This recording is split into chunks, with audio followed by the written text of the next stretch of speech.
प्रतिमा GS academy पे आप सभी का स्वागत है। दोस्तों, करंट अफेयर को शुरू करते हैं।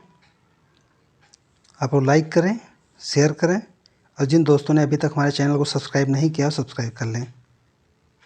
आज का पहला बिंदु है annual states of education report 2022। असर का पूर्ण रूप है annual status of education report यानी असर।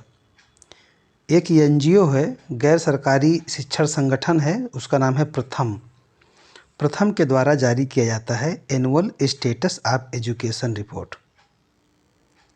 भारत के लगभग सभी ग्रामीण जिलों में वर्ष 2005 से यह सर्वेक्षण संचालित किया जा रहा है।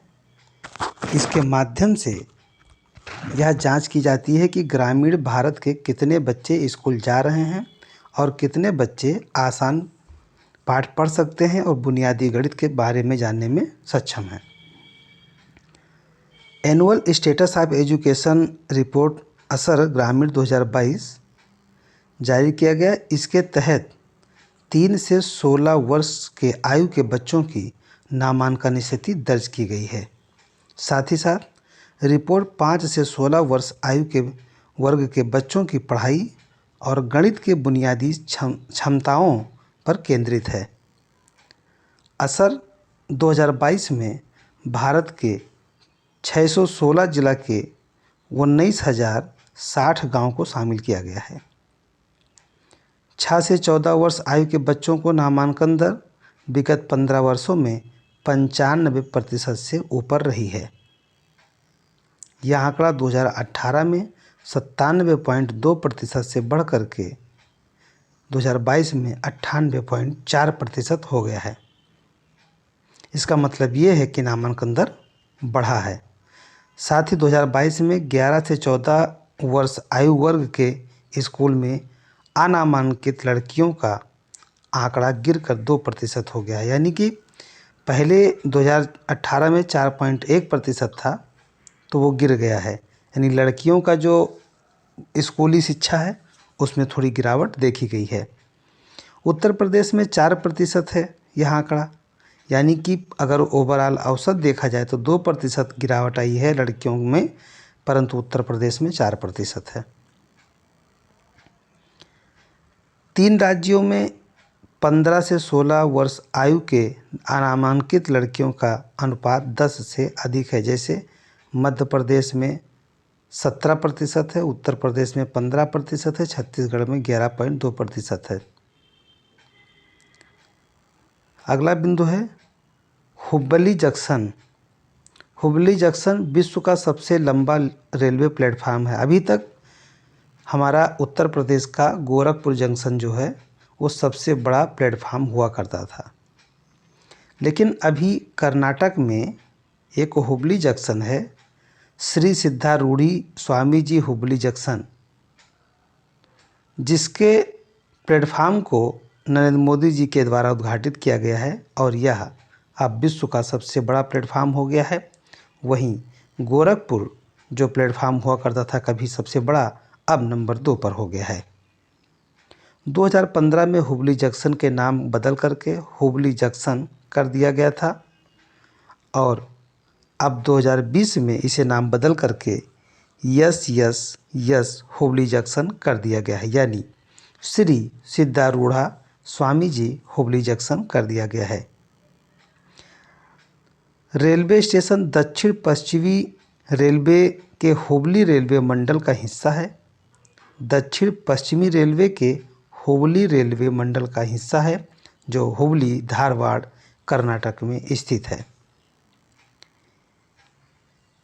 13 जनवरी 2023 को गिनीज वर्ल्ड रिकॉर्ड में हुबली जंक्शन स्थित प्लेटफार्म संख्या 8 को विश्व के सबसे लंबे रेलवे प्लेटफार्म का दर्जा प्राप्त हो गया है।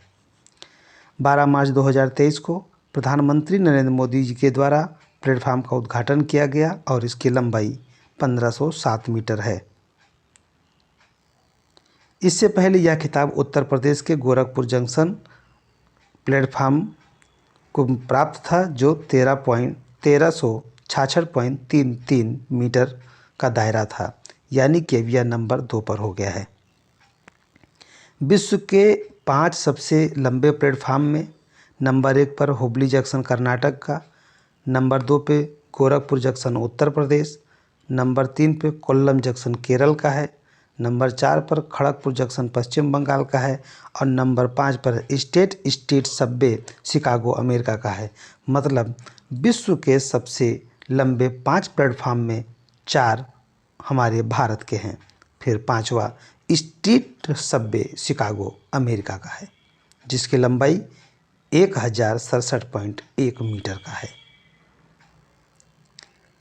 अगला बिंदु है विदिशा 5G तकनीकी लागू करने वाला पहला आकांक्षी जिला बना है। देश के 112 सर्वाधिक अल्प विकसित जिलों को तीव्र एवं प्रभावी तरीके से रूपांतरित करने के उद्देश्य से प्रधानमंत्री श्री नरेंद्र मोदी जी के द्वारा जनवरी 2018 में आकांक्षी जिला कार्यक्रम लॉन्च किया गया था। 112 आकांक्षी जिला में उत्तर प्रदेश के 8 जिला शामिल हैं।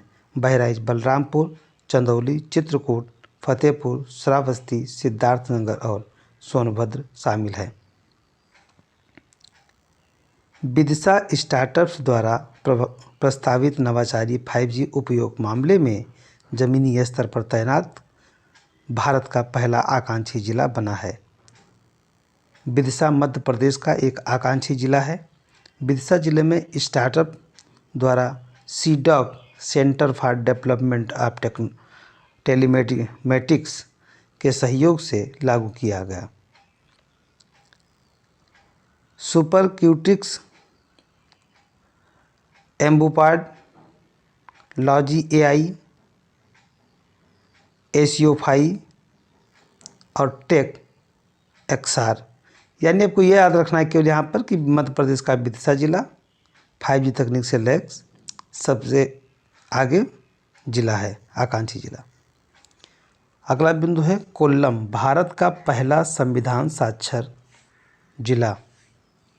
संविधान के संदेश के प्रसार के उद्देश्य से सिविल सोसाइटी संगठन, सरकारी एजेंसियों आदि ने सरल, सहज और लोकप्रिय क्रियाकलाप आधारित पहलों को लॉन्च किया है ताकि नागरिकों को राष्ट्र निर्माण में योगदान हेतु सक्षम बनाया जा सके। केरल के कोल्लम को भारत का पहला संविधान साक्षर जिला घोषित किया गया है। यह घोषणा केरल के मुख्यमंत्री पिनराई विजयन के द्वारा कोल्लम की यह उपलब्धि संविधान साक्षर अभियान द सिटीजन 2022 का परिणाम है। यानी इसमें यह कहा गया था कि एक अभियान चलाया गया था संविधान साक्षर कि अपने संविधान को हर नागरिक को जानना चाहिए, और इसी के तहत जब कार्यक्रम चलाया गया तो उसका परिणाम ये हुआ कि केरल का कोल्लम एक ज़िला है जहाँ पर सभी को संविधान के बारे में बेसिक जानकारी हो गई है। इसीलिए संविधान साक्षर अभियान के तहत कोल्लम एक संविधान साक्षर जिला घोषित किया गया है। संविधान साक्षर अभियान द सिटीजन 2022 का परिणाम है। इस अभियान को कोल्लम जिला पंचायत, जिला योजना समिति और केरल स्थानीय प्रशासन संस्थान के द्वारा संयुक्त रूप से चलाया गया था। इसका मुख्य उद्देश्य जिला को संवैधानिक रूप से साक्षर बनाना था। 10 वर्ष से अधिक आयु के लगभग 23 लाख लोगों को संविधान के विभिन्न पहलुओं पर शिक्षित किया गया है और इस अभियान के अंतर्गत लगभग 2000 प्रशिक्षकों को सेनेटर कहा गया है। यानी जो प्रशिक्षक वहाँ गए थे, जो संविधान के बारे में जागरूक कर रहे थे, उन्हें सेनेटर कहा गया है। अगला बिंदु है राष्ट्रीय ग्रीन हाइड्रोजन मिशन। प्रधानमंत्री नरेंद्र मोदी जी के द्वारा 2047 तक भारत को एक ऊर्जा स्वतंत्र राष्ट्र के रूप में रूपांतरित करने का लक्ष्य निर्धारित किया गया है, जिसमें पेट्रोलियम जीवाश्म आधारित उत्पादों के विकल्प के रूप में हरित हाइड्रोजन एक सक्रिय भूमिका निभाएगा। साथ ही भारत ने वर्ष 2070 तक शुद्ध शून्य उत्सर्जन हासिल करने का लक्ष्य निर्धारित किया है। मोदी की अध्यक्षता में केंद्रीय मंत्रिमंडल ने राष्ट्रीय ग्रीन हाइड्रोजन मिशन को मंजूरी दिया है। इस मिशन के प्रारंभिक परिव्यय 19,744 करोड़ रुपया होंगे। मिशन से वर्ष 2030 तक निम्न संभावित परिणाम अपेक्षित हैं, जैसे देश में लगभग 125 गीगावाट से संबंध अक्षय ऊर्जा की क्षमता में वृद्धि करना, साथ ही प्रतिवर्ष कम से कम 5 मिलियन मीट्रिक टन की हरित हाइड्रोजन उत्पादन क्षमता का विकास करना है। 8 लाख करोड़ रुपये से अधिक का कुल निवेश है। 6 लाख से अधिक रोजगार का सृजन करना है। कुल मिलाकर 1 लाख करोड़ रुपये से अधिक जीवाश्म ईंधन में आयात में कमी करना है। वार्षिक ग्रीन हाउस उत्सर्जन में लगभग 50 मिलियन मीट्रिक टन की कमी करना है। राष्ट्रीय हरित हाइड्रोजन मिशन के उद्देश्य भारत को विश्व में ग्रीन हाइड्रोजन का अग्रणी उत्पादक बनाना है। ग्रीन हाइड्रोजन तथा इसके व्युत्पन्न के लिए निर्यात अवसरों का सृजन करना है। आयातित जीवाश्म ईंधन पर निर्भरता में कमी करना है।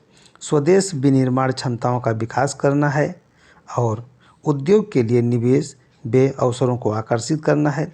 रोजगार एवं आर्थिक विकास के अवसर पैदा करने हैं। R&D परियोजना पर समर्थन करना है, मतलब अनुसंधान एवं विकास पर ध्यान देना है। धन्यवाद। जय हिंद, जय भारत।